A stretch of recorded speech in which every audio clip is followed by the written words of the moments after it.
Hello class 10, तुम लोगों को बताता हूं फ्लाइट वाले क्वेश्चन की एक शॉर्ट ट्रिक किस तरीके से इसको सॉल्व करते हैं। तो देखो भाई, सवाल आप लोगों को स्क्रीन पर दिख रहा है। आप लोगों को एक ओरिजिनल स्पीड दे रखी है, फिर due to bad weather speed थोड़ी सी कम हो गई है। कैमरामैन थोड़ा सा ध्यान ध्यान से यहां पर दिखाएंगे। तो दो तरीके के केस हो गए। 2800 किलोमीटर की दूरी तो है ही, ये तो चलो फिक्स है।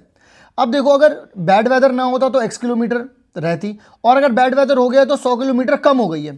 ठीक है, कोई दिक्कत नहीं है।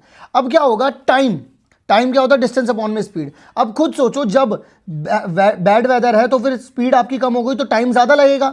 तो ज्यादा में से कम वाले को माइनस करोगे, यानी कि रिड्यूस में से ओरिजिनल वाले को। मैंने यहां पे लिखा है ना, टी आर क्या है आप लोगों का, टाइम विद रिड्यूस स्पीड, और टी ओ क्या है, टाइम विद ओरिजिनल स्पीड। तो अगर t o minus t r करते हैं तो ये गलत है, आपको t r minus t o करना पड़ेगा, यानी कि रिड्यूस में से माइनस करना पड़ेगा ओरिजिनल वाला। तो देखो, रिड्यूस वाले में क्या हो जाएगा, डिस्टेंस अपॉन में स्पीड इतनी है, डिस्टेंस अपॉन में स्पीड इतनी है, और 1/2 क्या है आपका, घंटा। क्यों? क्योंकि आपको 30 मिनट दे रखे हैं, तो 30 मिनट क्या होते हैं, आधा घंटा।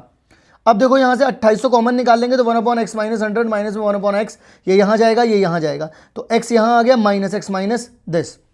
तो आप लोगों के पास यहां पर देखो x माइनस एक्स हो जाएगा, इससे ये चला गया, तो आप लोगों के पास जो बचेगा वो 100 आ जाएगा। यहां पे इस तरीके से लिखोगे, ये यहां जाएगा, 2 यहां जाएगा, तो कितना आ जाएगा, 5,60,000 इतना आ गया।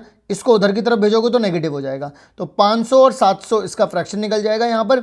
अब आप लोग यहां से x कॉमन निकालोगे, यहां से 700 कॉमन निकालोगे, तो यहां से x की वैल्यू एक आ रही है 700 किलोमीटर, वो भी माइनस का, तो ये नहीं हो सकता, ये प्लस वाला ही होगा।